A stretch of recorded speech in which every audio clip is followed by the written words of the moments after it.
Hey, everybody. Thanks for tuning in to another episode of Indigenous Podcast today.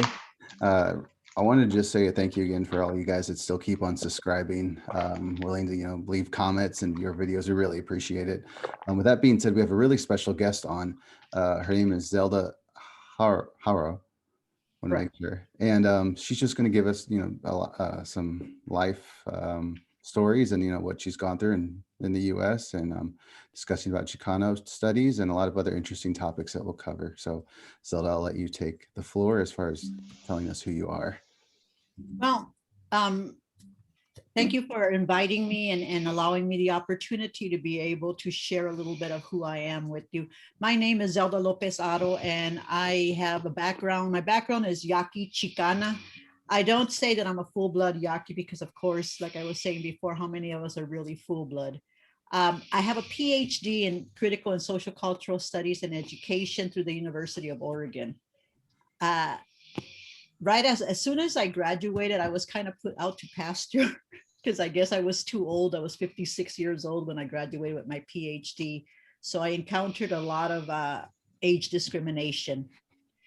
And I wanted to continue my master work, which is in Indigenous cultural survival. I wanted to continue doing that type of work within the university's PhD program, but unfortunately, because I'm not what I call a tribal American or somebody that has papers or recognized federally, I wasn't encouraged to do that type of work. There's this notion that everything is so compartmentalized. You either have to study Native America or you have to study Latinos. There is no crossover, which I found kind of ridiculous. And so, like I said, with my master's work, I developed the notion of what is identity? How do we determine who is Indigenous or who is Native American?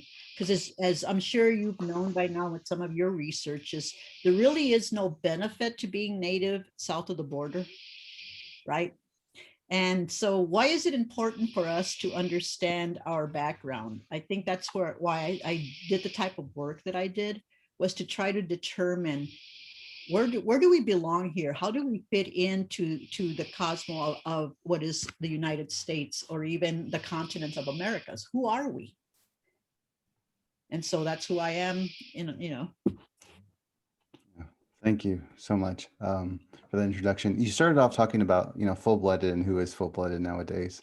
Um, Certainly, you must have a lot of thoughts about, the required blood quantum for certain tribes, um, you know, and full-blooded, Native Americans in the United States, between obviously people from Mexico and Central and South America that are could be more than, have more native blood than those in North America, but still are not considered, native. It's Right. from U.S. standards, American standards in particular. I mean, I don't know if I think you said you were Juan familiar with Jack Forbes' work. Yes, I am familiar with Jack Forbes' work, and I wanted to throw in a little interjection I've brought up in other videos when it comes to this blood quantum stuff, like especially because you touched upon how they kind of discouraged you because you weren't a tribal Native American from the U.S. Well, I mean, most of the tribes here in the U.S. only require 25%, so I just think it's really just it's just such a stupid game that they play, like with this type of stuff, because most of us have way more than 25% south of the border. Right. And I mean, and that's what I was going to say. When you read Jack Forbes' work, he was one of the first Native American scholars that actually recognized Chicanos as Native Americans. In Right. fact, he talks about it in his work that more Native American uh, DNA is found in mestizos than is found in the US Native enrolled people, right? He calls those people tribal Americans. The real Native Americans, he say, are south of the border. Wow. I didn't know he said those types of words. Yeah. And hey, I in a Oh, previous conversation, I think I you mentioned you met Dr. Forbes, right? I actually gave a commentary to some of his work at a philosophy conference years ago.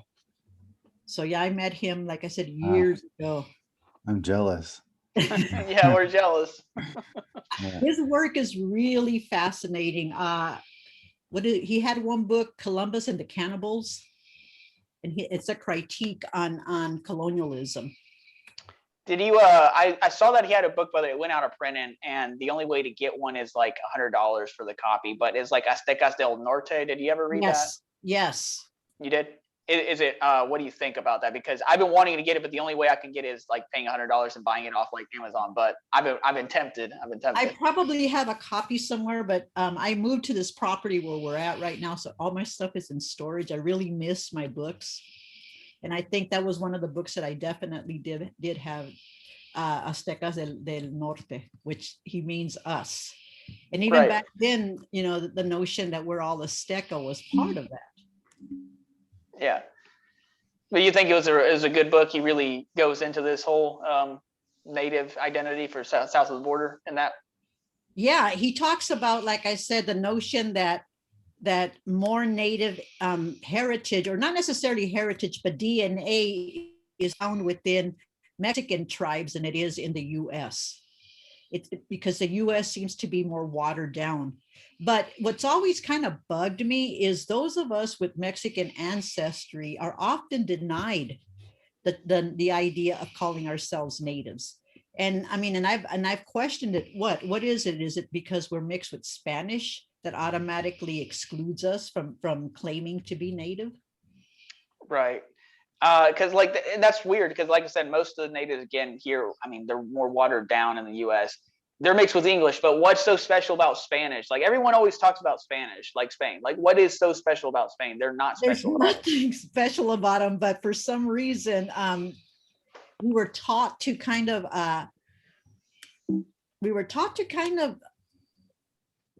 romanticize them. Let's put it that way.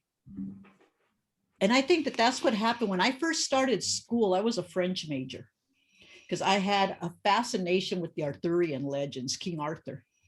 And so I found that the old scripts are written in French. So I said, well, you know what? Why don't I study French? And then I took my first ethnic studies class. And then I realized, what the hell am I doing still thinking about Europe, when there is a multitude of knowledge within this continental base that we haven't even bothered to look at? And so then there I began my journey in looking into Native America. And so during my ethnic studies, or my bachelor's, I should say, I studied Native American history. And I learned of all the atrocities that happened to Native people here in our country, from Wounded Knee to the Sand Creek massacres, you know, Trail of Tears, all of that. And so that got me to think about, now we know we're mestizos. So what is a mestizo? Half Spanish or half European, half Native. So what's the story about natives for us? So then I became a McNair scholar, and I did a research project on the Yaqui, and you know, and this is where I found out about the atrocities that happened to that group of people as well. And I call myself Yaqui, like I said, only because that's where my grandfather was born, in that area. But, you know, for all I know, I'm Seri or Pima or Opata, because I don't know. Right. Right. And like the thing with the genealogy is, like, it's a good tool, but there are limitations. There's places where those records were destroyed on purpose by authorities. So, you know, some people are very limited in certain regions of Mexico where they can find a lot of documentation. I know for the northern part where I'm from, thankfully, Coahuila, San Luis Potosí, Nuevo León, that's not an issue. But I know further down the south you get, it can be an issue. Right. And so who gets to determine what, you know, who's a native? I mean, here in the US, it's, you know, the British or the Bureau of Indian Affairs. But what about for those of us who are of Mexican descent? Who gets to determine that for us? Right. You know, one of the things about being Chicano was a self-determination. We get to decide what our identity is. But unfortunately, because of a lack of knowledge, people go around claiming that they're Aztec or they're Mexica. Right. Yeah, I've run into a lot of people like that, and I always try to point them in the right direction. Like, hey, look, like if you came from a state that has nothing to do with the Aztecs, like take a deeper look. What tribe was in that area? Was your family there for several generations? Because that's probably what you are. You're not you're not, probably not Aztec. Like take that further step. Don't just give the easy answer. So because there's let me look at something real quick. There's a quote by Inés Hernandez Avila that says, "Not every Chicano Mexicana was or is Aztec. We come from so many tribes, many peoples. To begin to understand our origins is more than a superficial way to begin to find our way back home to what is ours, as opposed to what has been imposed upon us." And that's what it is. We're living with an identity that was imposed. And that's what my master thesis was about, striking against the empires, all these different empires that determined who I was as an individual. Am I a Mexican or am I Chicana? Am I a UCN, as I like to call the United States people as UCNs? So identity politics continues to live within every group. And so we have Native America pushing back on us and saying, no, you're not Native. And when you think about it, so why wouldn't they want to join hands with us? Can you imagine the type of power we would have as a group if we were so united rather than so divided? Mhm. But actually, here's a good point that we want to bring up. This is from a hater that we have, right? Marcus, you're familiar with who I'm talking about, right? He is from the Comanche tribe. So so this guy, I'm not going to name drop him, but he thinks that we pose a threat, us posing a threat, if we claim Native, if we're south of the border, that it poses a threat to his tribe's sovereignty, like the Comanche tribe. And that's silly, because I'm just like, how exactly? Like, because your contract with the US government has zero to do with whether I'm Native American, and it doesn't pose any threat. I'm not part of the Comanche tribe. I'm not going around saying I'm Comanche suddenly. I'm not invalidating your tribe or saying I'm a member. Like that, I could understand people were going around saying they're Comanche, but no one's doing that. We're just saying we're Native American. Like, so that's what we ran into, is like I've run into plenty of Northern Natives that do accept us and they do see us as brothers and sisters, but we did run into that one guy that he's just hell-bent on gatekeeping us, and we don't let him. I mean, he drives him nuts, but I did want to bring that up. No, and I've heard from other people that said that because there's limited resources, they're afraid that if they claim us to be Native, then 30 million of us will now share into those resources. But it's not true. These natives have treaties. We, unfortunately, as Chicanos, the only treaty we have is the Treaty of Hidalgo that guaranteed us our culture and our language, which of course we know wasn't the case. But that's the only treaty that we were never recognized as an indigenous peoples. And so why is it important for us to consider ourselves indigenous? What happens if all of a sudden we all come out of the woodwork and we have our little DNA papers in our hand and say, hey man, look, I'm 45%. What's that gonna get us? Yeah. What does that really get us?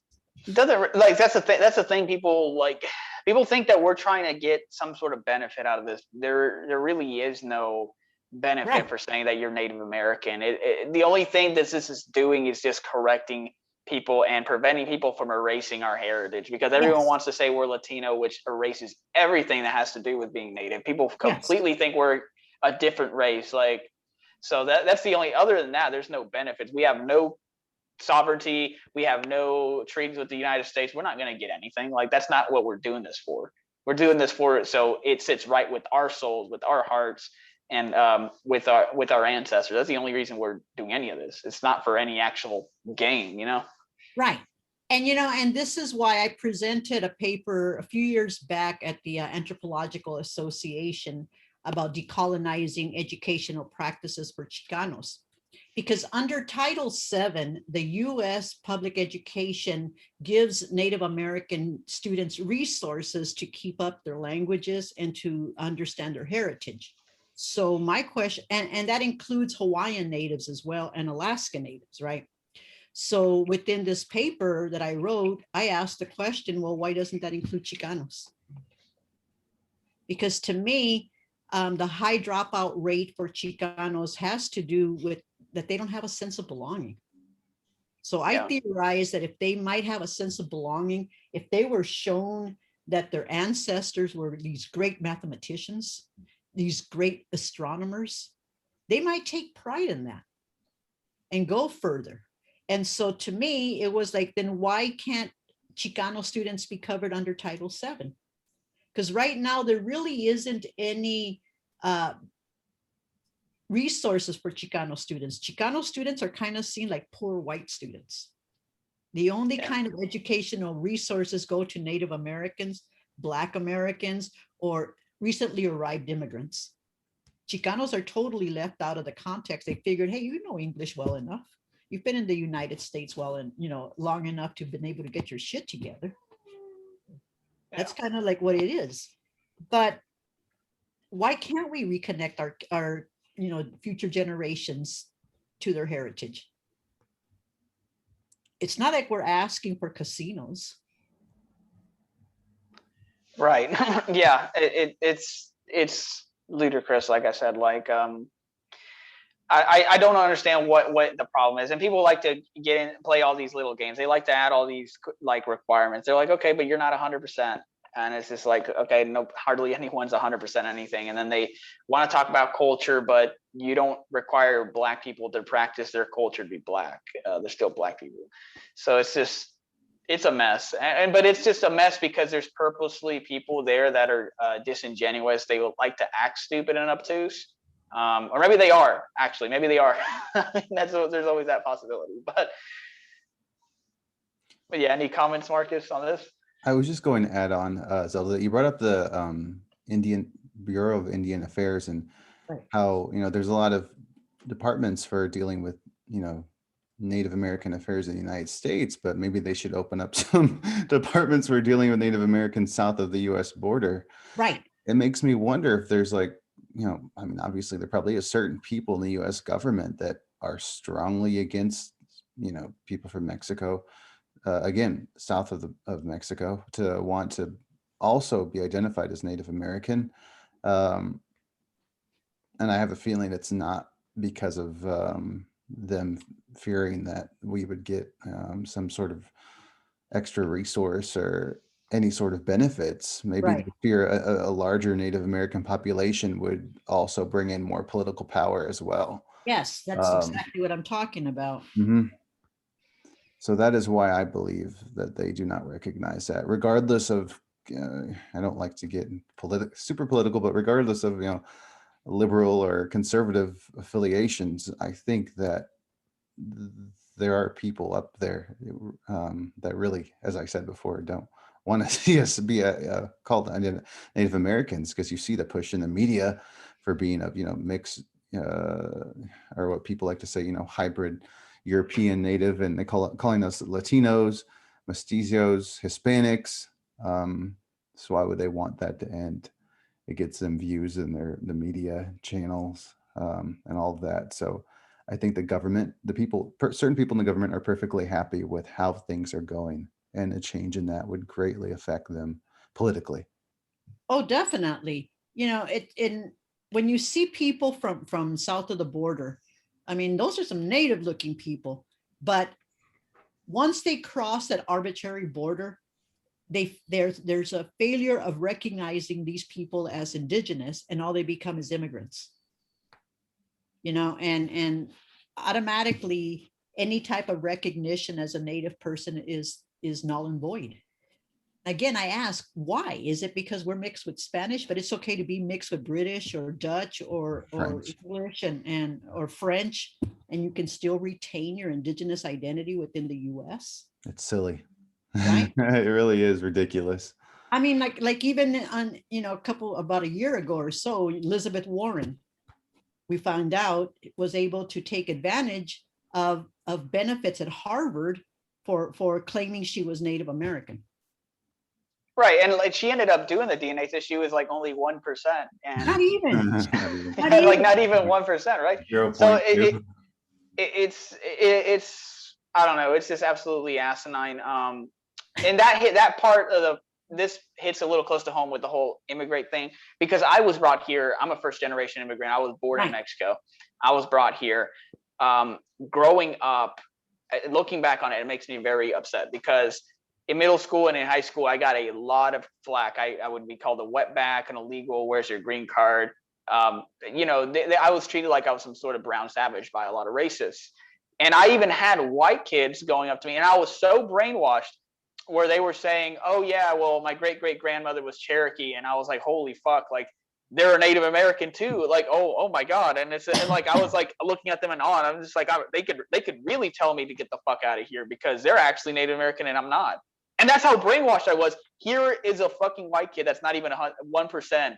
Right. Telling somebody that's 50 fucking percent, and I excuse my language, I just get worked up, okay. that I'm Native American, you know, somebody that's 50% Native American, that they're illegal, that they're this and that, and it's like this person not even 1%, and it's just like that's the level of brainwashing that's been achieved in this society, and it's absolutely insane. No, it is. You know, and what's interesting, when I go to the Latino markets here and I order my stuff in Spanish, they're usually shocked. Whoa, you speak Spanish? And I'm like, well, yeah, what the hell did you think I am? And they said, well, I thought you were a Pacific Northwest native. Oh, shoot, that's pretty awesome. Right. And that's so nobody awesome. Has ever denied that I look indigenous, even though I'm lighter skinned, I have features. You have the features. And one other thing you have is when, this is kind of like a trope, but you fit this trope, not in a bad way. But a lot of the Native American women, especially in the U.S. tribes, will get that beautiful white hair when they're older. And it's like, you have that. So you fit that trope too. So it makes you look even more Native. And so that's what I'm saying. Even the Mexicans, you know, that are here now in Eugene, think that I'm a Native. And I always am a smart ass. And I said, yeah, but so are you. And they're like, no, I don't think so. Yeah, you're Native too. But you know, that's the sad thing about, and I don't know if it's in every South American society. I don't know because I've never been to every society, but I know that in Mexico, historically, people were taught to deny that they were Native. Yeah, it's ingrained in the culture, like, and especially like somebody being called Indio is an insult. Being called Prieto, being dark skinned is an insult. You know, my family, I don't know how they feel about me, like changing my identity from like Latino and Hispanic to this. Like, it seems like they don't question it, they don't challenge me, but at the same time, it seems like they're also uncomfortable because I've made posts on Facebook before saying, oh no, I'm Indio, I'm Prieto, I'm all that shit. Like, and I'm showing pride of it, but like, it seems like it's kind of like one of those gasp, let's not touch this social issue type of factor when it comes to like my family and other people that are like live around here that are natives as well, but they don't recognize that they're natives. So it's bad. It's bad how deeply ingrained that self-hatred is in Mexico, in these Central and South American countries. It's insane. No, like, you know, when I wrote about that in my master thesis, you know, when I was in Hermosillo, and they were appropriating, businesses and government in Hermosillo were appropriating the Yaquis imagery of the deer dancer was part of their license plates, right? But yet people would claim to be related to Cajeme, who was a Yaqui leader, but yet not claim to be indigenous. So how the hell can you claim to be Cajeme's descendant, but you don't claim to be Native American or indigenous, or Amerindian, whatever you want to call it? Because, you know, I guess Native American is only reserved for people North, you know, in North America. Canada, they call them the First Nations. Right.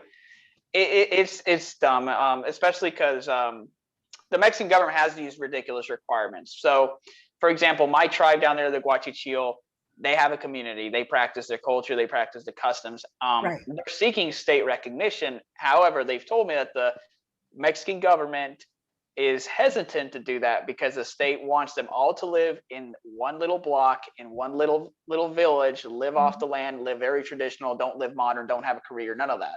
And it's like, that's extremely racist on part of the government. They want to fit these people to fit on one little box, and you can't break free of the box. You can't rise above, or if you do rise above, you're mestizo now. You're not native. Shut up. You're mestizo. It's extremely racist, and it's messed up. So let me ask you, Juan, why is finding an identity, a Native identity, so important to you? So for me, it's because grew up here feeling like this huge foreigner, like I was scum, like I was a savage, because I grew up here in Alabama. And don't get me wrong, there's plenty of good people here. I have plenty of great friends, but there was a lot of really bad people that were racist and hated me just because I was Mexican, just thought I was creepy, just because it's just silly. And I was always confused by the labels like Hispanic, Latino. I'm just like, I remember in high school I mentioned like maybe I had like a little epiphany, because I was like, oh, maybe I'm like half Aztec or something back then. That's what I said when I was like 17. And some white people looked at me like I was crazy. Like they like started laughing, like I said something outlandish, like the sky is red or something. They're like, Right. they're like, what? They're like Aztec? But it's because all these history classes that made it seem like, oh my God, the diseases. Oh, they all died. Like, and it's so. The Latino Hispanic thing never sat well with me, and I always put my race as white, but I never saw so much sense in it, because I was like, well, maybe I'm a tan Spaniard or something. But every time I said, I try to test the water. Sometimes when I tell people, okay, well, maybe I'm a Spaniard or something, and no one took me seriously either, they would start laughing at that too. So it's like, so what the hell am I? Like, it was so frustrating. So I'm not native, but I'm not a Spaniard. So what the heck? Right. And we And can't even call ourselves Mexicans because people are like, hey, that's not a race. But right. So right, for us it is. right. And But so no, the term Hispanic, and I made a post of it the other day. To me, Hispanics denies our indigenous identity. To take on that term Hispanic, we didn't come from Spain. Spain came to us, right? right.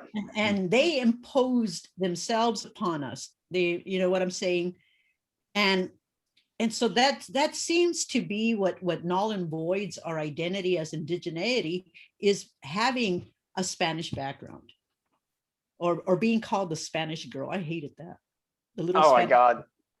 I was never called a Spanish boy, but that would be annoying if I ever was called something ridiculous like that. One And thing then white people are just trying to be polite when they say, you know, Hispanic or Latino, because they don't understand.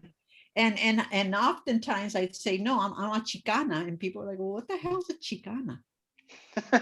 yeah, that's another term they don't know. I've asked people around here in Alabama. I'm like, oh yeah, I was talking about some people that are Chicanos, and they don't know what the heck Chicano means over here in Alabama. That's like non-existent. Well, because it turned out to be more of a political label than an actual ethnicity. I, for example, see it as an ethnicity.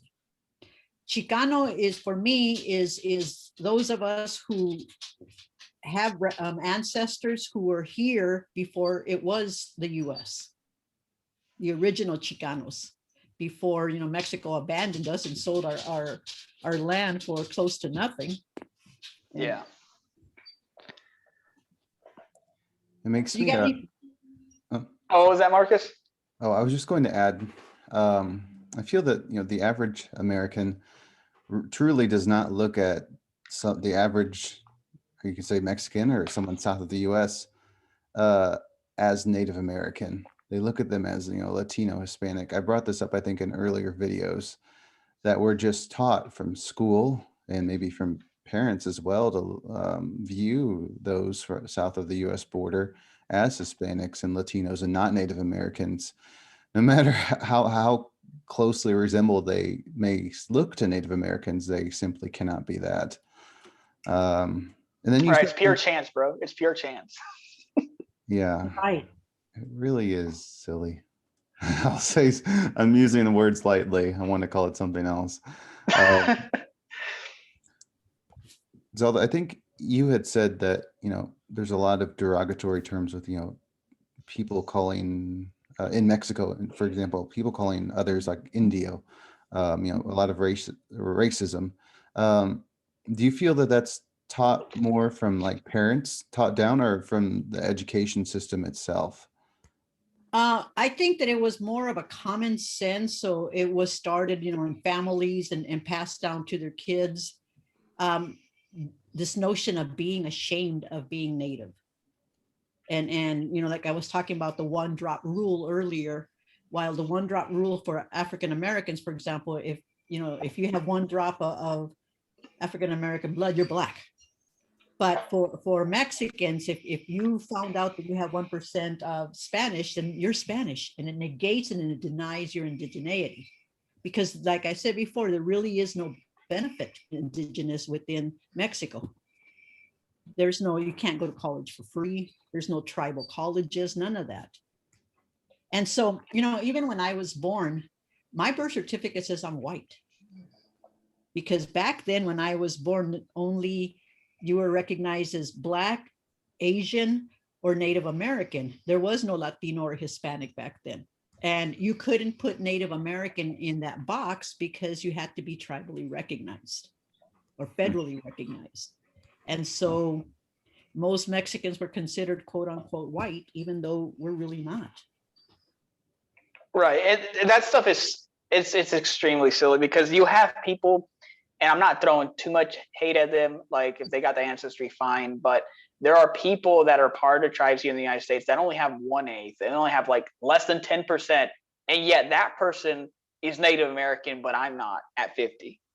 It's just, or like this whole thing, just because it's on paper, a little piece of paper makes you more legit. It's that attitude that Comanche hater has. Just because he has a little piece of paper saying that he's Comanche, he's somehow more Native. It's like, no, that doesn't make you more Native at all. Like, so what? So what if you got a little piece of paper saying it? Like, just, I feel like I know this Comanche dude. I don't know why. I knew a Comanche here in Eugene years ago. He used to call himself Broken Horn. And there was a time when Broken Horn was nothing but a cheap Chicano. And all of a sudden, he started being part of the native tribes around here and claimed that he was Comanche. No, dude was a Chicano. hey, that sounds familiar. It might be the same dude. I don't know. And maybe it's a reincarnation of that dude. No, because I mean, that was just like, I think I wrote about him in my master thesis. If I'm not mistaken, I think he was one of the people that I interviewed. Maybe that wasn't on my other paper that I wrote for the McNair. But either way, this guy had immense hate for Chicanos and Mexicans because he was Comanche, or you know, at least claimed to be Comanche. And so, are you often asked or told that it is not right for us to appropriate this Native identity?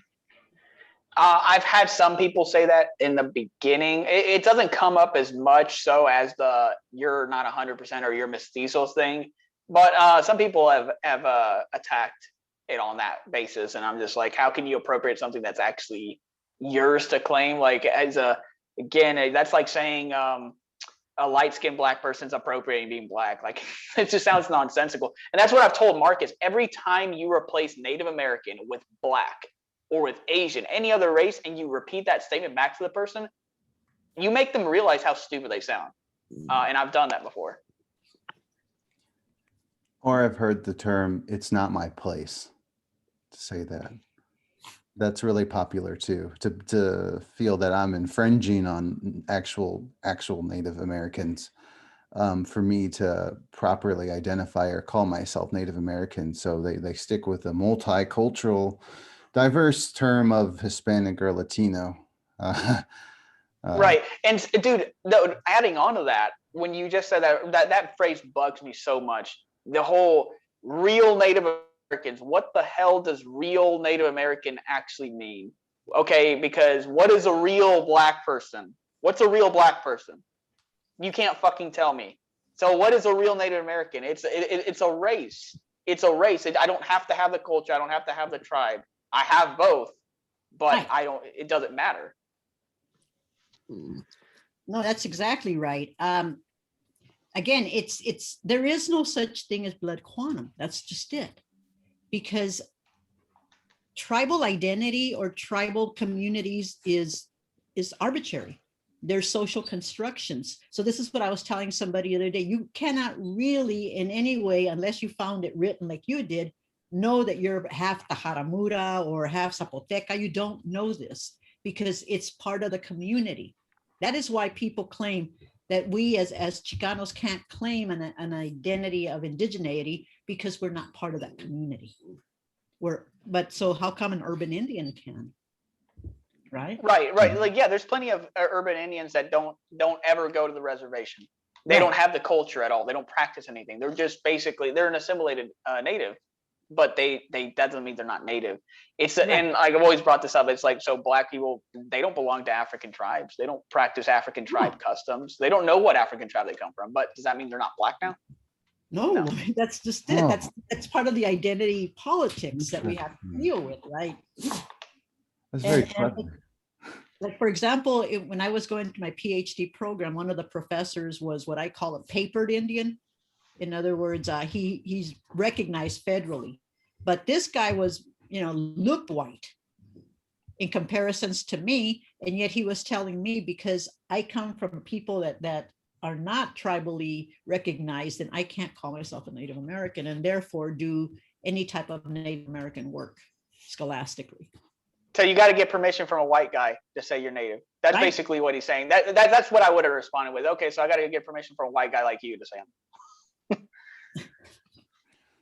What I go around telling them is that they owe us some respect because we're the ones that gave them corn. We gave them Hey, that's good. Yeah. existence, right? Squash, beans, and corn. They didn't have shit over here. In Mexico is where there was actually culture, agriculture at that. Most of the native tribes were still hunters and gatherers when our ancestors were building a civilization. But yet there's no respect for them. It's like, I don't understand why the Mayans, for example, are not part of general world history. We hear about the Egyptians, we hear about the Romans, we hear about the Greek, but we don't hear anything about our ancestors unless it's painted with this notion that the Aztecs, if in fact they're our ancestors, were nothing but savages that practice human sacrifices and cannibalism. Right. Oh, and people like to use that as like an excuse for everything that happened to natives, and they fail to realize that there's hundreds of tribes that didn't practice that. My own ancestors, the Guachichil, were naturalistic worshipers. They worship. They not so much worship. They just had an admiration for rain or the wind or the sun or Right. or the the ground. Like that they were fascinated by nature. So did they deserve everything? They didn't practice any human sacrifice. So It's always the cannibalism, I feel, first, when the people that always criticize us or try to harass us because we're native. And then when we try to bring up other points of their, what would I say, negative posts, not negative posts, but negative parts of their culture, they always bring up it's cannibalism. Number one thing, I think. Right. And then I try to bring up, well, your ancestors were burning women at the stake and accusing them of being witches. Yes. If you talk about the UK in that example, and I guess maybe Spain and a lot of other parts of countries in Europe as well. It's interesting that you said that 30 years ago you could identify I think the government said you could be either Native American, not Native American, like white, black, or Asian, and you said Hispanic wasn't even an option. No, Um, Hispanic didn't even start to be a popular term until I believe the mid 70s. yeah, it's really. But then again, like I said, people will say, but Hispanic and Latino is not a race, ethnicity. But I like to mess with people when they call me Latin. I'm like, I ain't no Roman. The original Latins were the Romans. That's not me. And Asians aren't a race either, because it's what is it? East Asians or Chinese, Southeast Asians, and then you have Indians and you have Middle Easterners. So obviously that's not a race as well. It's composed of various ethnic groups. Right. I mean, and that's all it is.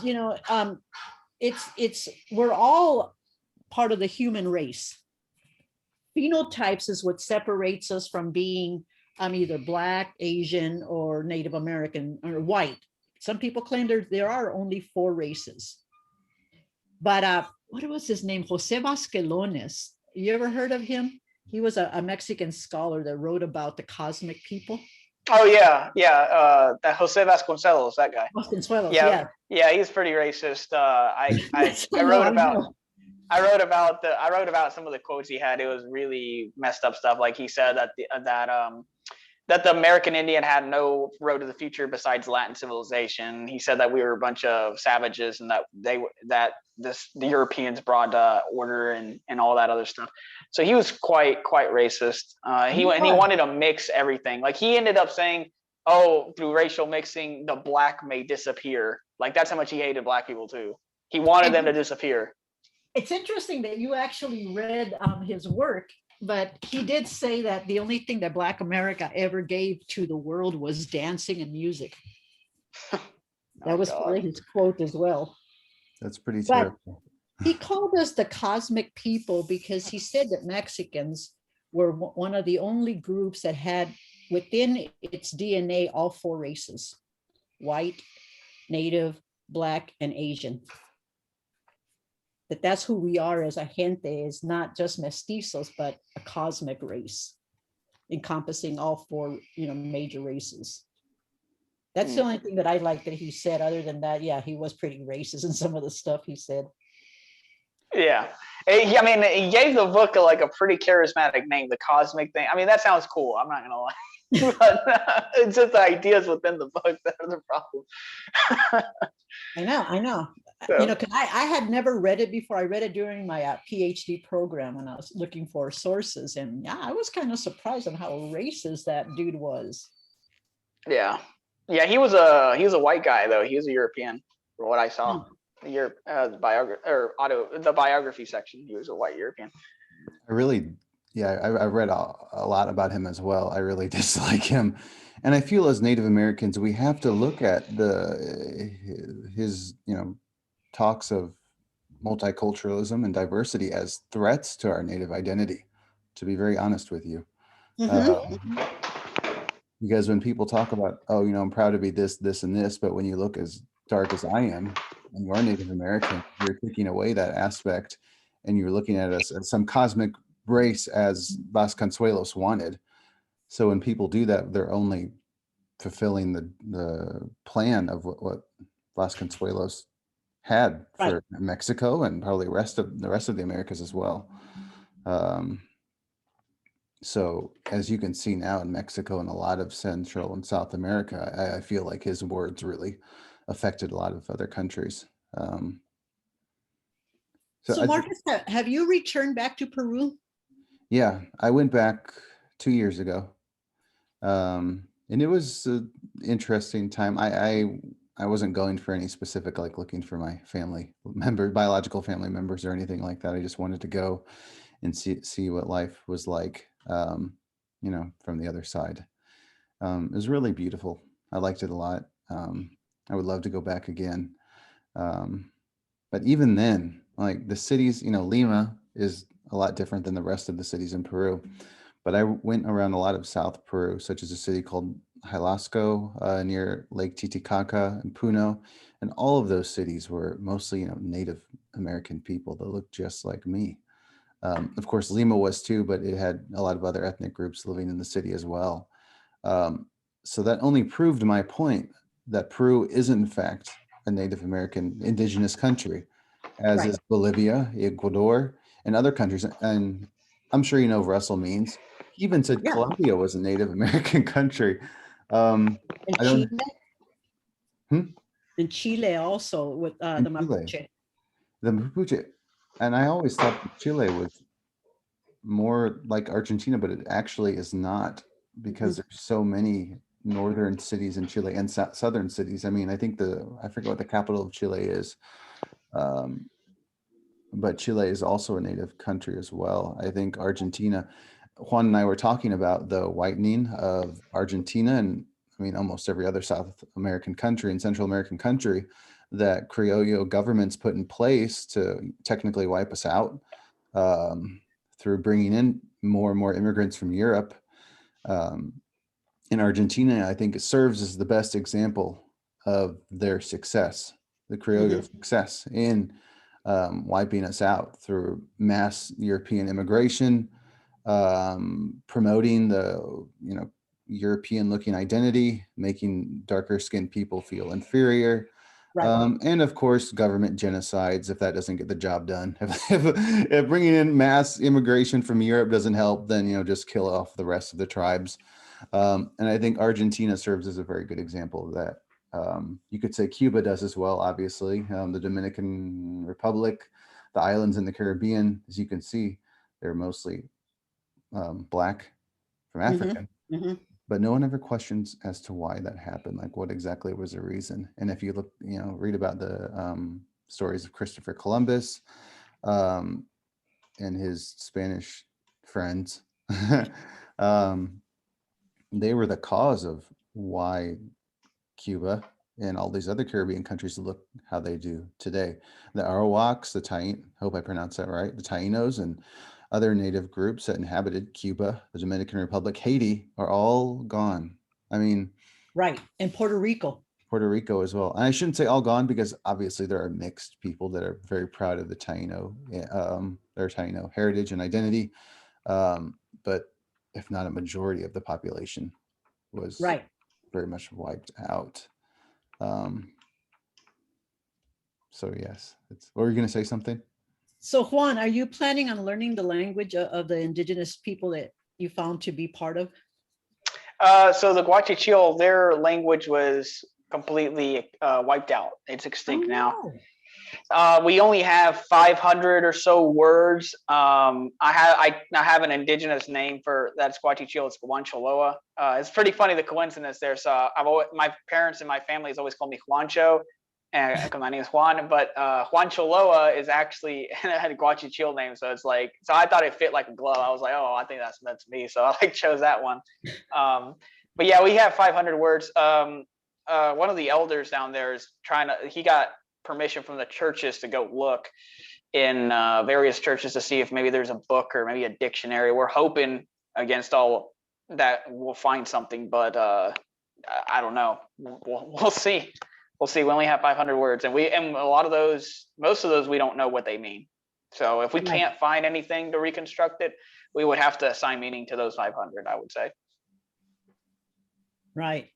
And that's what I'm saying. Like, for example, the Yome or Yaqui, as they're more popularly known, Yome is what they call themselves in their language. They're not part of the Ute Aztecan language. They speak a totally different language. I think it's called Cajita, and the people like the Mayo, the Yaqui, and the Seri all speak very similar languages, but they're not Mexica based, which I found really interesting. It is really interesting. I think mine fit the more the Aztecan type of language. I think that's Is that from that area as well? It's further north. Okay, so what the Guachichil historian told me is that there's theories that the Guachichil originated up in Utah, just how the Aztecs did, or maybe they were all one group, but they just split off over time because the Aztecs themselves have they have lore within their own culture or history that they were once Chichimeca, and they split off from the Chichimeca groups. And the Chichimeca encompass all these groups. They encompass the Guachichil, the Caxcanes, the Pamis. They encompass various groups. So that's what's interesting. I think maybe there's a possibility they were all one people, or there's just a bunch of tribes that were just kind of moved in migration all at once, and they kind of stopped at certain points. Right. I mean, because it's been theorized that the Aztecs, or the Mexicas, as some people call them, were actually the Anastasi. The Anastasi, I haven't heard of that. Yeah, the Anastasi were mainly in northern Arizona area. And something happened to them, and they got kind of kicked out, and that's why they made their way south and found Tenochtitlan, which was actually ruled by the Toltecs at the time. They upserted the Toltecs, the Aztecs did, right? And they appropriated all of the Toltecs' religious and iconology and ideology. The Aztecs were even I read about that. Even the weaponry, the armor, all that. Like, it's not, people like to pretend. Because I'll tell you this story. This is really funny. There's this one woman that really was hating on me because I've bought a Macohuit, like the Aztec sword, and I bought an Ixcapili, which is the Aztec armor. In the past, like 2 months ago, I didn't know I was Tlaxcalteca, right? But I was a grand admirer of the weaponry and the armor, so I bought it. And she was trying to make fun of me because she's like, "Oh, you wave around your Aztec sword in the videos, but you're not Aztec," and all this other crap. And it's just like, that stuff isn't even Aztec. Like, that stuff didn't belong to one tribe. That was like spread across various regions. Like Right. people use this type of wooden paddle with obsidian blades, and they use this type of armor. It's like general purpose weaponry. It's like saying a Europeans appropriating something because they have a sword. Like, so, like everyone had the sword. Like, so it's just funny. But and then now it's funny now 2 months later, and it's like I'm Tlaxcalteca. So who really was a clown then? Exactly. Right. So yeah. But I wanted to bring up your master's thesis, since this is what I think Oh, I please. wanted to talk about more in our podcast. But I wanted to ask, you're from Arizona originally, Yes. so growing up in Tucson, a state that I have yet to go to yet, which I hope to go to very soon. So I guess I should ask, like, what was it, I guess, growing up like in Tucson? You said you didn't go to college until you were 37, correct? Correct. Wow. So you spent your the 37 years there in Arizona and Tucson? Pretty much. I mean, I moved to California when I was 18, but then both my parents died, and so I moved back. And then I left Arizona for good in 1994 and made my way to the Pacific Northwest. And here I landed in Eugene, Oregon. But I didn't grow up with the sense of being indigenous because, again, historically, people are taught to deny who they are. And I think I covered that in my master thesis, especially with my family. Because I don't know if you're familiar with the Southern Pacific, the trains. Oh, The Yaqui were the ones that worked on that project, including my grandfather. yeah. I remember you put that in there. Yeah, I talked about that. And so, it's funny because when I was a kid and you were busted for drunk driving, the cops usually didn't take you to jail. They would bring you home. And so they would bring my dad home and they would ask my mom, is this Indian man your husband? And my father used to get vividly pissed off. I'm no goddamn Indian. But he was. That's just it. He was, but he was taught not to give reverence to that part of his identity. Right? Yeah. And that's how I kind of felt, just tracing back really quick, when I was talking about Peru and it being a mostly native country. There's still a good portion of people that look like me or even darker that don't want to call themselves Native American. They're taught by the very culture itself that being Native is, either really looked down upon, or you can't because you aren't a part of this, rural tribe out in the deep parts of Andes mountains. So Right. I don't necessarily know who to blame for that. I think it's either taught, from parents, or just as I said before, the culture itself. You could say has racism. I mean, Mark, if I would have seen you without meeting you, I'd have thought you were a U.S. native. Oh, really? Yeah. Thank you. I actually thought that you were this. Like, thought, wow, okay, cool. We're having these conversations with two people who find their roots in Mexico and a Native American from the U.S. actually engaging in conversation with us. Well, if it makes it any easier, I took my DNA test not long ago, and I found that I'm going to say 70% indigenous. It was 69, but I'm going to say 70. It's 70%. Yeah. Really? Wow. That's the scene, and there's no denying. Yeah. Thank you. Yeah, I actually thought it would be higher, but I'm happy with how. 70% is pretty high. Like I said, mine was only 45%. Did you say 35? 45. Oh, 45. Well, Ancestry DNA said 35, but then when I downloaded the numbers into another thing, they said 45. They said 45. Do you remember what that was called, that application? Oh, I have it around here somewhere. I was just kind of curious. I think a lot of people, if they do this, don't let the one test really get you bummed out. You could always take multiple and then average. That's probably the best thing you could do. So my heritage DNA. Oh, my heritage. Oh, I got you. Yeah, I've done my heritage too. Yeah, they're the ones that said I was 45% Native American, and they because Ancestry .com only said I was maybe from the northwest of Mexico. Oh, really? They didn't specify for real. No, and this one says I'm 45.2% Mesoamerican and Andean. Yeah, My Heritage still is a good platform. Yeah, they're a good platform.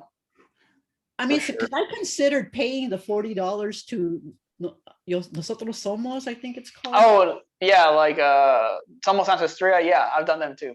Yeah, I've done them too. Saying that they can actually pinpoint what tribal group I belong to.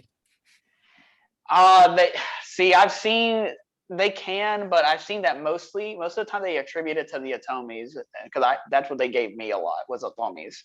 So I don't know what their reference panel is, but they're not a bad option either. They're a pretty good test if you want to get like a third percentage.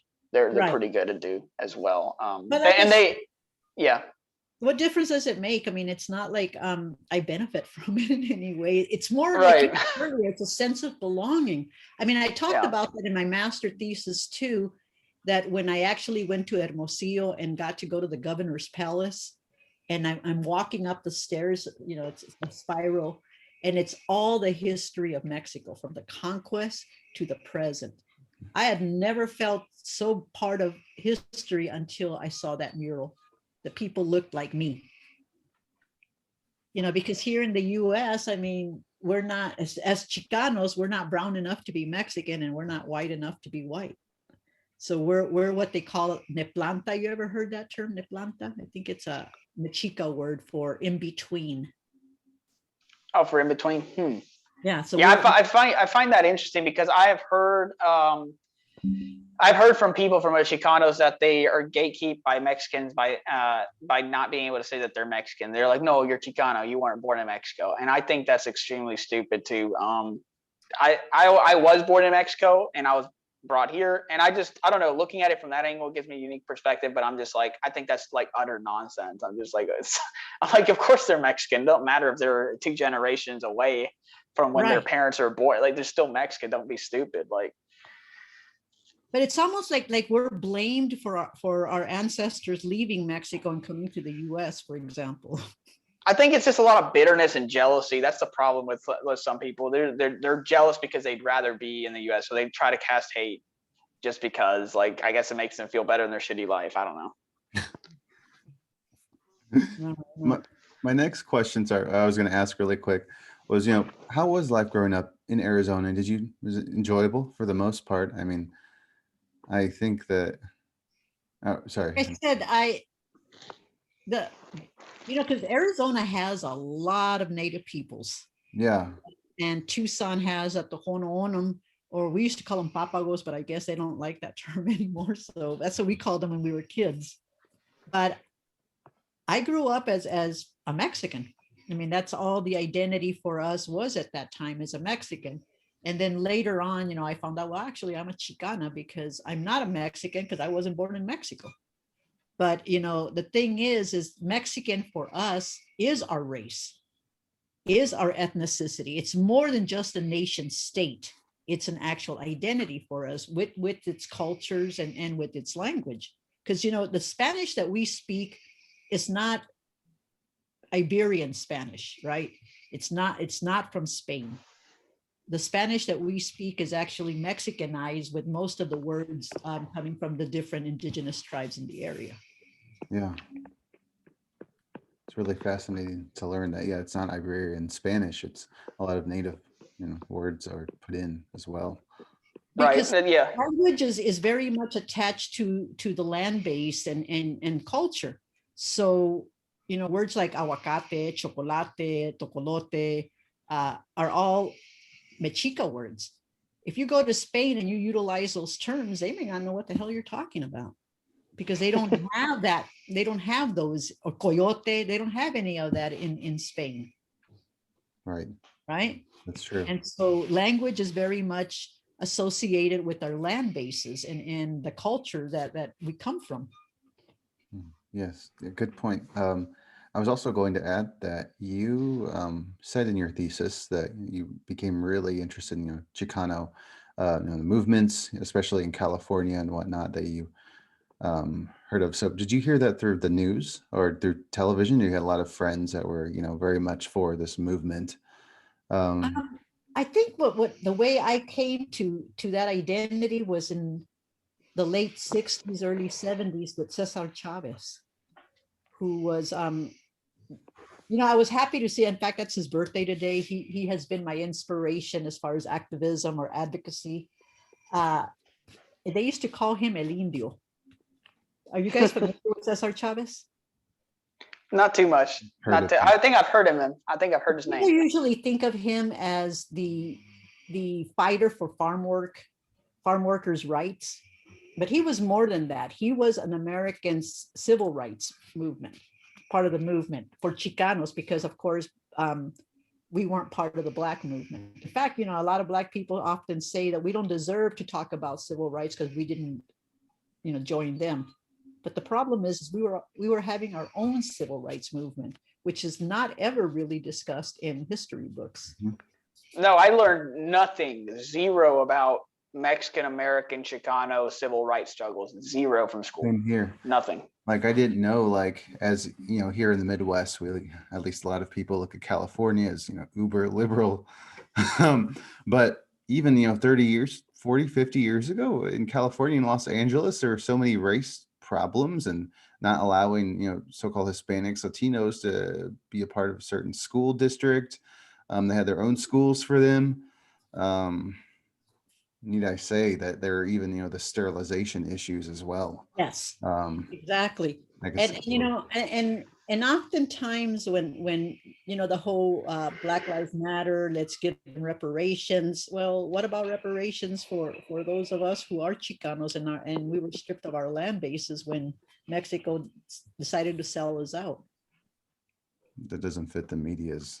No, it doesn't, right? I just brought that up with, it's funny.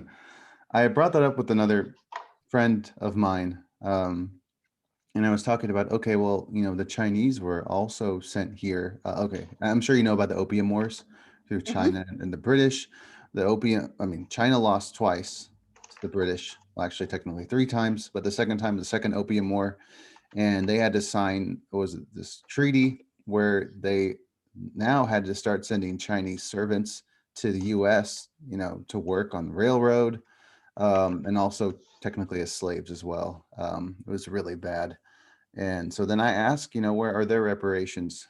As there were, if not thousands of Chinese that were sent to the United States.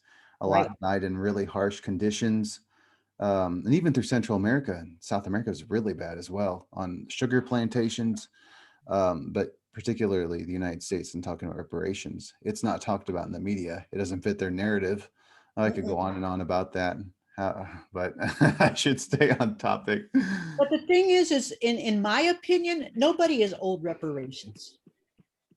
The thing is what we all deserve and what our ancestors deserve is the recognition more than anything. The history being taught, without whitewashing it.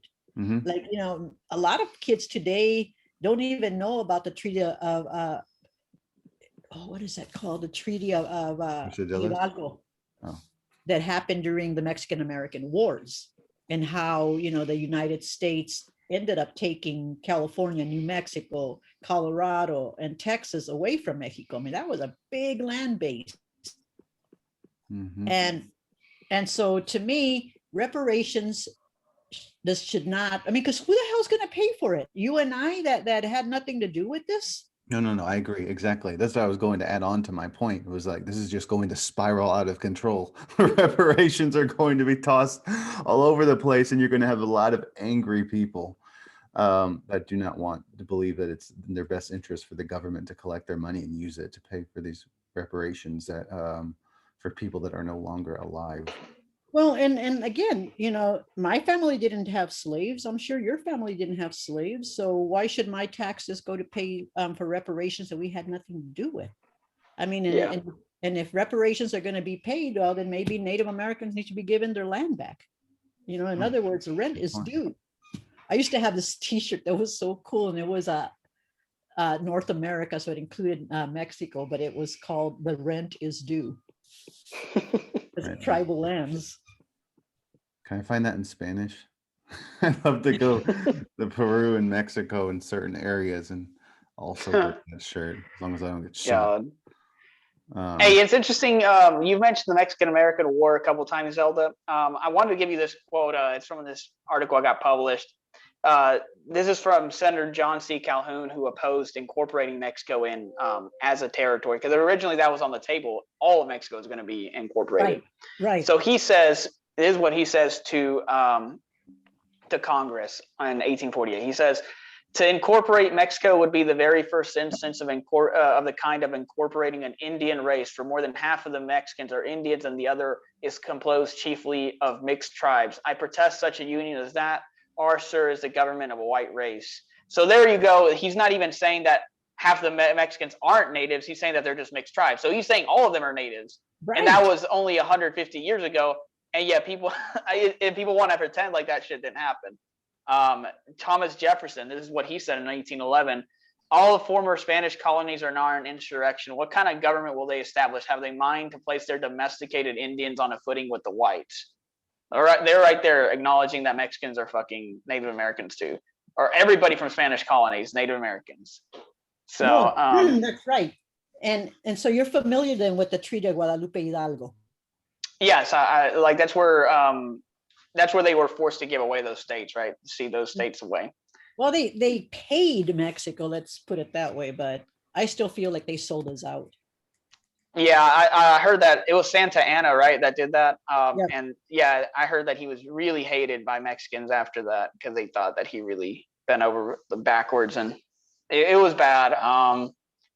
And like a lot of I've run into this. It's really weird. Like where there's some Americans that are really patriotic with that, and they're like, "Oh yeah, we defeated Mexico," and it's just like, okay, yes, but Mexico had just fought a revolutionary war. Had you had to fight Mexico at full strength, I think that would have gone differently. Right, exactly. I mean, and like for example, with the state of Texas, it was still in Mexico's hands, and it was being governed. One of the reasons that they fought was because the Anglos wanted to keep their slaves. Right, exactly. And I've brought this point up all the time. Yet we're the Mexicans are, oh, they're evil. They're the bad guys in the Alamo fight. It's like, no, we were the ones trying to keep slaves out. That we were enforcing the law. Oh, you love the Mexico that goes with the already abolished slavery way before the U.S. did. Right. They're just trying to enforce the law. I mean, where are you conservatives, Republicans? I mean, I'm not trying to get too political, but like, where are the conservative Republicans about following the law? Well, I mean, they weren't following the law, so Mexico was just trying to do their part, right? Exactly. I need to do more studies on Mexican history. It's all good. I don't know that much about Peruvian history besides the cookie cutter stuff, man. So it's okay. It's all good. I know. I don't. Isn't Machu Picchu in Peru? Yeah. Okay.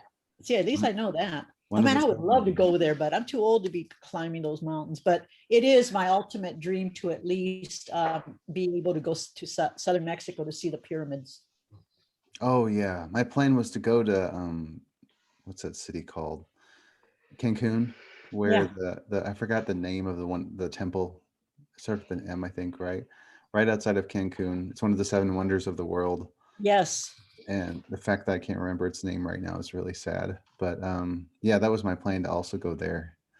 And then COVID got worse. I know. But yeah, I just wanted to also bring up a few other points. So you live in Oregon. So I think maybe you had some friends or connections to Native American tribes there as well. Because we have a friend who I think lives outside Seattle. He lives in Washington. And he's also pretty familiar with Native Americans that live on especially the east part of the state in Washington. I imagine there's probably some tribes in Oregon as well. So when I transferred to the University of Oregon from a community college, I actually hooked up with a bunch of Native peoples because there wasn't that many Latinos during the early 2000s at the university. And so I hooked up with Native Americans that were in school, and I met my mentor, Dr. Rob Proudfoot, and he was the one, and he was Haudenosaunee, so he was or Iroquois is what they call him, but in his language it's Haudenosaunee. And he's the one that actually encouraged me to seek out my roots. Wow. And at first, yeah, there was a lot of pushback from the Pacific Northwest natives about, my presence as a Chicana, how am I a native, until I started explaining to them. And so I became the director of the Native American Student Union. Wow, that's great. That's awesome. Gosh.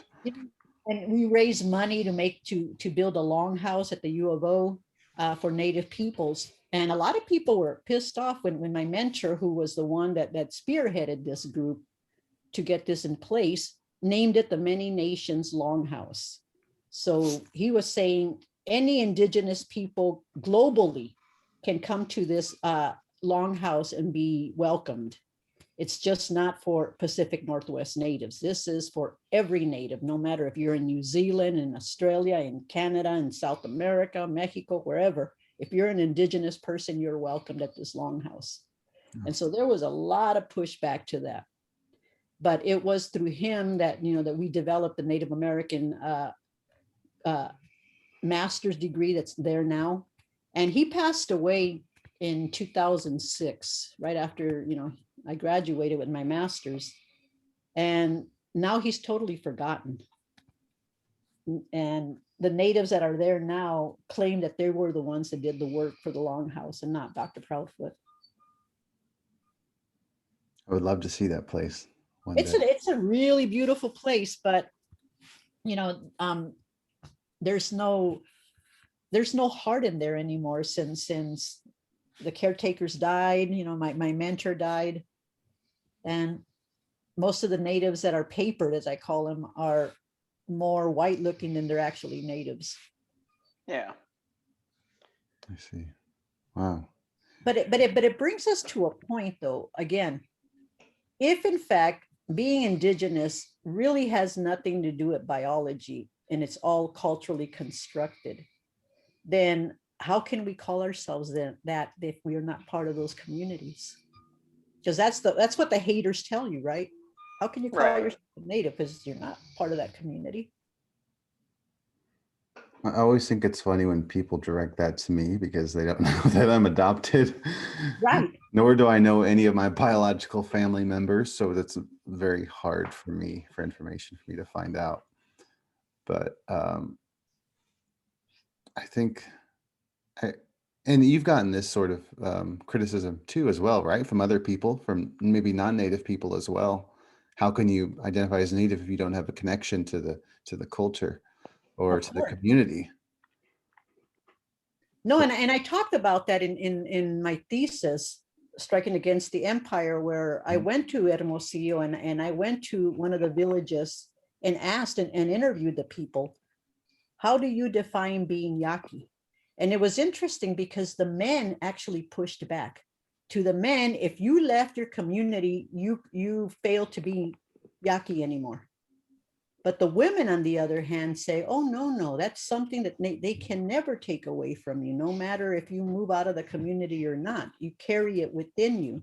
Being indigenous is what you carry inside you, not the land base. Hey, that's pretty beautiful. Like the words from the Yaqui women. I guess my response to the culture argument has always just been the race thing. It's like, okay, well, you need to apply those standards to everybody. And I know they don't. So that's why it's just like the fact that you don't apply that standard to everybody invalidates whatever you're telling me right now. Right. And those people don't have a response to that. They'll ignore that. They'll just purposely ignore that. They don't respond, or they'll just attack. They'll pull out the straw man. They'll attack a point that I never made. Like they'll create a point that they know they can try to attack, and they'll attack that. And it's like, I never said those words anyway. So you look like an idiot attacking something I never even said. But yeah, because we had like an acquaintance right in the past. She used to think like this.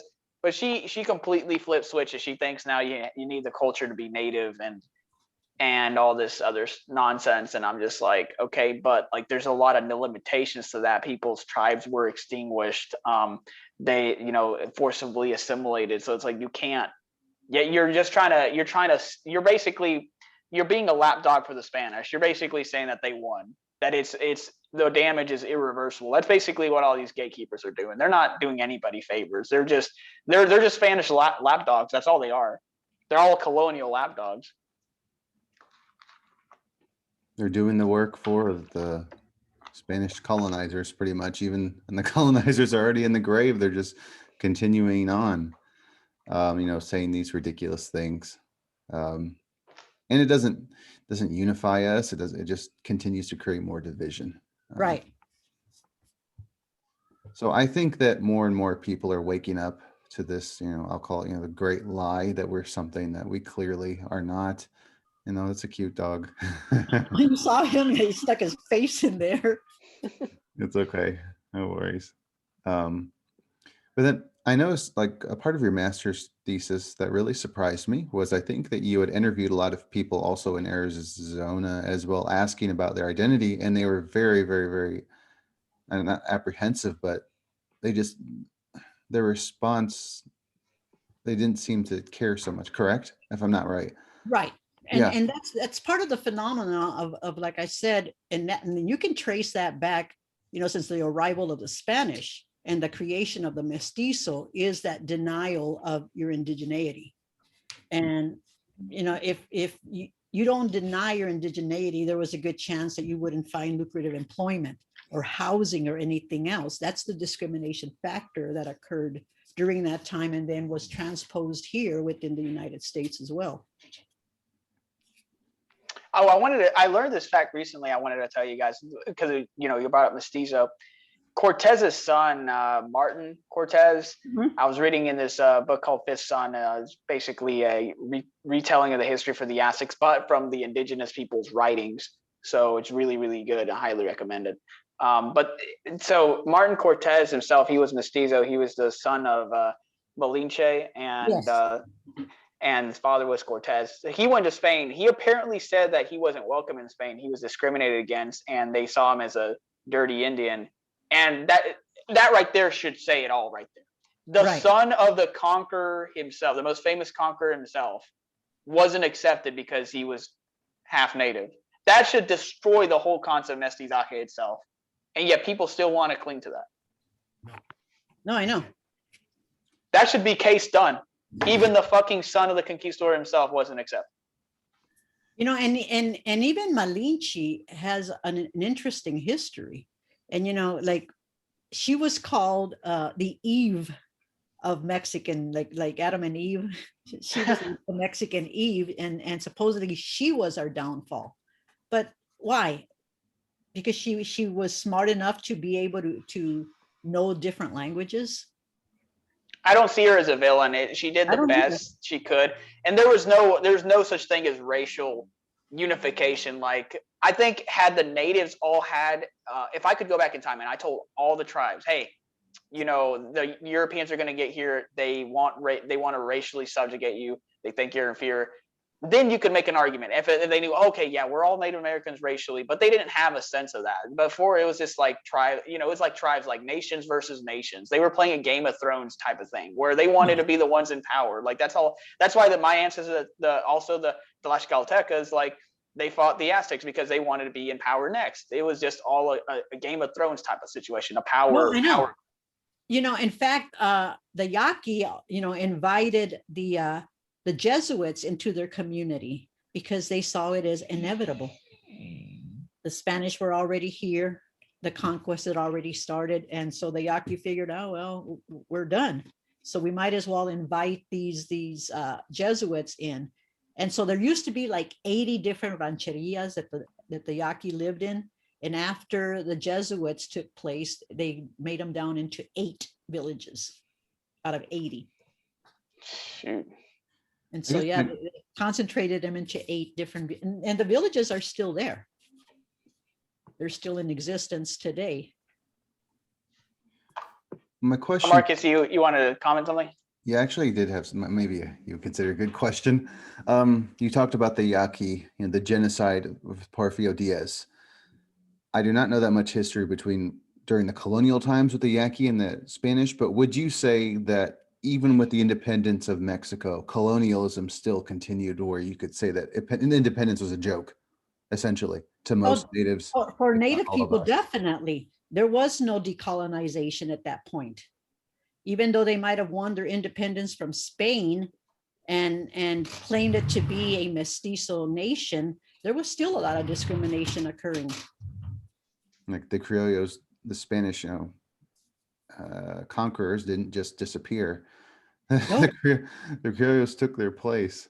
No, and I don't know if you're familiar with this one or not, but all the different caste systems that they had, like coyote, lobo, and the type of mixture one was, were considered certain things. Like a lobo, I believe, was if you were mixed with black and mestizo or something like that. And Yeah. right. And if you were pure Spanish without no indigeneity in your DNA, then you were called a Criollo. And That's right. And a Peninsuelo was somebody who came from Spain into the new colonies. And so, no, they separated themselves. But you know what's kind of sad to me is the Spanish that came to conquer us were already mixed. Mm-hmm. They were already a Right. people of hybridity. They were mixed with Moors and That's right. Roma and all kinds of things. So, it wasn't the blonde-haired, blue-eyed people that came to Mexico. They Right. were Moors. I always say that native genes are stronger than Spanish genes, blood. You can tell by the look that we have. Right. Yeah. It's like, because I've run into people that actually have that. I've run into somebody actually that was on the DNA test. He was only 20% native, but it's like he looked way more native. He looked pretty native to me. It's like, you don't look like you'd be 65% European to me. Like, that's just, they're really strong genes, like the native genes are. So, but yeah, but that whole thing of hating to be indigenous, I mean, that goes all the way back to the caste system. Everyone was like, to be anything except an Indio, to be anything but full-blooded was better. You had more privileges. It was way better to be anything except that. So it's just hundreds of years of ingrained self-hatred. And definitely. But you know what I found incredibly problematic when I did my DNA and trace back my roots? It was hard to find anything on my dad's side who's more native than my mom, who's more European based. I was able to trace down to I believe my 9th great-grandfather, and it says conquistador. And I have conquistadors in my line too. Trust me, that bothers me. Yeah, that bothers me too. The way I thought about it when I discovered this is like if you set me back in time and I met this person would want to kill me. This person would want to put me in an hacienda. They wouldn't think that I'm their grandson. Like that's the thing. So that's how I was just like, yeah, I might come from that line too, but I come from plenty of native lines anyway, and this ancestor would not accept me. So why would I really care? Right. So but yeah, that kind of freaked me out when I finally got to like the 1600s. Yeah, it's so easy on the Spaniard lines. It's extremely easy. Conquista, but yeah. I can't find anything on my dad's side, with the exception of my grandfather being born in Guaymas. That's it. It's harder, yeah, because like once you get to a lot of times when I found those Indios, when you get to that point, it's hard to even go back a generation behind there, because I don't think they were even registered, or their family just chose not to go to the Catholic Church. So you will lose that line eventually. Right. Exactly. That's the bad part. So, because I found 59 total Indios at this stage. And I've never broken into the 1600s. These are all lines that go into the 1700s, but in the 1600s, it's kind of like they disappear. So. It was funny. I was joking with Juan. Well, not joking. Someone actually said this on a YouTube comment. It was a pro-Spanish, pro-conquistador channel. And this guy left a comment saying, I can hear my Spanish conquistador ancestors speaking to me, ancestors. And then I said, yeah, you know what they're saying? They're saying, get back to work on their encomiendas or haciendas. That's what they're saying. Yeah. No, and that's why I really hated that movie Apocalypto that Mel Gibson made. Oh, that movie? First of all, he didn't even get it historically correct. He portrayed the Mayans, and the Mayan Empire was already gone by the time the Spanish came. Right, yeah. It has a lot of historical inaccuracies. The only reason I even like the movies is because they show them the warriors being badasses. But that's the only reason I like the movie. But I remember I watched it in the theater, and when the Spanish got there, I screamed, "Run!" I would have liked you know what happens. Right. You know, we know that the conquest happened and that 80% of the population was wiped out. Yeah. You know? Yeah. Yes. It's okay. That's true. Yeah, I agree with Juan that the battle or the warriors is what I enjoyed seeing. And I guess, but there were a lot of inaccuracies, like you said, you know, in that movie. I mean, the cinematography on it was beautiful. Yeah. I just wasn't happy about the inaccuracies and the fact that he portrayed the Spanish as saviors. Right. You know, that this guy that was running, who was going to be sacrificed, was saved by the coming of the Spaniards. That was what bothered me more than anything. And I often wondered what life would have been like, what our world would have been like without the conquest. I wondered that too. You know, like one of my favorite books and movie was Shogun from Japan. Never heard of that. Oh, it's a Japanese, but how they were able to retain who they were, even when the Spanish and the English were there. And I wish that would have happened for us. You know, that we would have had relationships with England or with Spain without a conquest and the taking of our lands and of our cultures. What life would have been like.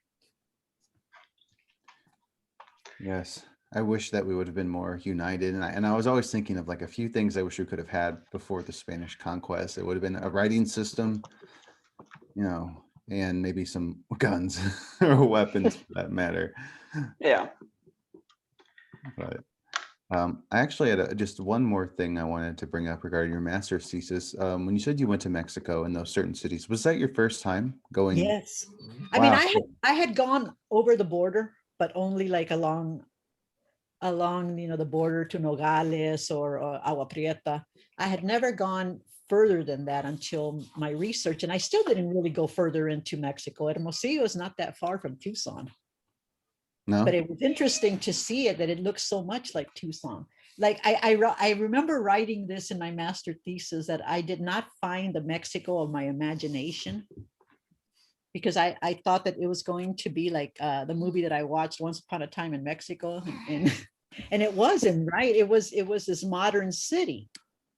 Yeah. Wow. I can't imagine what it would have been like for you, like just the feeling of being there for the first time. It must have been, you know. Well, and I got to lecture in one of the colleges, because the host that I stayed with, he had a classroom, and I was his guest speaker, and all the shit these people were giving me for being born in the U.S. They said something like, "Siempre tienes el nopal en la cabeza." In other words, that nopal cactus on my forehead. Oh yeah, I'm familiar with that. I deny that I'm Mexican. And I said, look, man, I never denied that I'm Mexican. I just happen to be born on the other side of the league.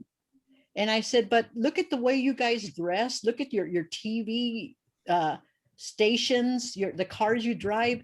You guys are just as Americanized as I am. The only difference is you're speaking Spanish and I'm speaking English. But, you know, so how can you put me down from being from the United States when you guys have the same shit we do? There's no difference. Yeah. But, you know, overall, I really loved your master's thesis, though. There's Thank so you. many. I appreciate it. Yeah, I really do. Yeah, it was really, really eye-opening for me, you know, just to see what life is like, you know, growing up in the Southwest, and just talking about your family, and then your studies, and then learning more about the Yaqui, and just the atrocities that went on. It almost seems worse when Porfirio Diaz was there. We were talking about the death camps and finding out, you know, ancestors from Yucatan. Yep. And then, you know, finally being able to go to school in Oregon, moving there in Portland, Eugene. Yeah, Eugene. So just a really interesting, you know, life. So Thank you so much for sharing. I hope we can have you on again. Oh, Very. definitely, anytime. For sure, yeah. We definitely want you as a return guest. I Yeah. would Oh, love to. Just I let would- me know, like I said, and we do it like between 3 and 5, and I'm good. Sounds good. Oh, I was going to ask you, what classes do you teach? Or did you teach as a professor? What classes did I teach in the Yeah. past? One of my favorite classes that I taught when I was going for my PhD, because my PhD is in education, was Hollywood's teachers. And so I created this curriculum where I showed movies, contemporary movies with teachers as the main theme. So for example, I showed, what is that? What was that movie? Freedom Riders. You ever see that with Hilary Swank? Oh yeah, I've seen it. So in that movie, she teaches poor Black and brown students. And so then I juxtaposed that with the film that was made in England called To Sir with Love, who was a Black guy teaching unruly white kids.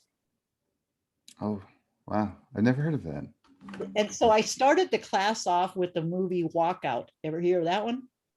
It's the LA walkout when all Chicano students walked out because they weren't allowed to speak Spanish. They were punished anytime they spoke Spanish. I heard about that walkout. Yeah. And so I just created this curriculum of not because I'm really fascinated by media literacy, and media literacy is the movies and TV shows that we watch and what's embedded within those, and how do those in return create the stereotypes that we deal with today. Most people aren't even aware, like you said, of what a Chicano is. So when they see it portrayed in the movies like American Me or any type of gangster related, they're not being genuine. They're being disingenuous, in fact, about who we are as a people. So those are the type of classes I taught. I taught a lot about media literacy. I taught about Chicano studies. I taught cross-cultural communication and Indigenous cultural survival on a global level. Like I said, people, I learned about New Zealand and the Maori, about the Aboriginal people of Australia, and all the different colonial experiences that have gone to make these different civilizations what they are today. Oh, really amazing. I wish I want to take one of your classes. Yeah, it'd be nice. I don't teach anymore. I mean, I'm like I said, as soon as I graduated with my PhD, I was kind of put out to pasture. And the reason for that is because I no longer was on the far left. I became more centered, more central. And one of the things that I don't like doing is beating up on white kids. Right. And that's what my program expected me to do, was to browbeat these white students.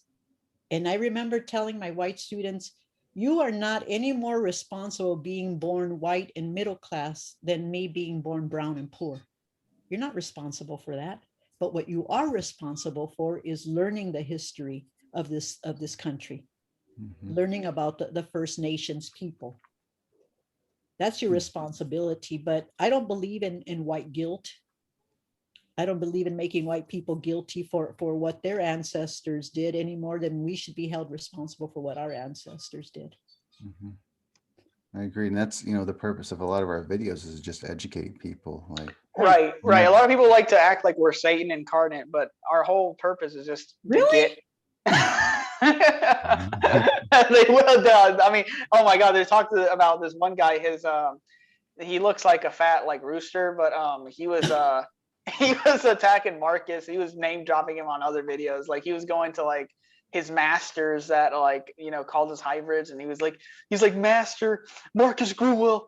He was just dropping Marcus's name everywhere, because whatever Marcus said about how we're Native Americans, we're not mestizo, psychologically scarred this guy. He had Marcus's name engraved on his forehead. He would not shut up about Marcus. It was funny. What's the difference with us claiming our mestizaje or our mestizo identity and Canada's Métis? You've heard of the Métis, right? Yeah, I learned a little bit about it. Right, they're half whatever tribal groups are in Canada and half French or half English. but yet they're recognized as indigenous people. Mm-hmm. But they're the same thing as the mestizo is. It's the leaders Right. at the top, I believe. I really think that the political leaders that aren't native, are their native lapdogs, are afraid of what we can do if we, realize who we actually are. We're Right. not some colonial term that they created to be in their box anymore. At least I do not want to be in this box anymore. Right. So as I said before, the purpose of our videos is to wake more people up, and enough with this the circus. And the division Right. that, like I said before, you know how strong we would be as indigenous people if we all came together. Yeah. I got a book that you might want to read. It's called Almanac of the Dead. Almanac of the Dead. I have that It's a down. fiction book by Leslie Silko Marmon, who was a Native American out of New Mexico. But she wrote this book, and it's all about the history of Tucson and Mexico, and the relationships that occurred. It's kind of like a Quentin Tarantino kind of crazy ass book, but man, I would really suggest you guys checking it out. Thank you. Yeah, we'll check it out for sure. Speaking of For Quentin sure. Tarantino, I'm still waiting for him to make a movie about Native Americans fighting the settlers and conquistadors. I mean, he made one for what was it called? Django, and then Yeah. what was it? Inglorious Bastard. So where's the Native and, American? and you know what's interesting, like the whole Black Panther movie in Wakanda, Uh-huh. that should have actually been made about Mesoamerica. I agree. Yeah. Yeah. What I'm saying, because we were at least that civilized. Our civilizations were, if left alone, I think our gente would have done some fantastic things. I mean, I really think so. Jesus Christ, we gave the world food. Yeah. Where would Italians be without tomatoes? The Dutch without chocolate? The Thai food without chilies? Yeah. I will say, I Think think of us. Ethiopia was the only country that was, I think, occupied but never colonized in Africa.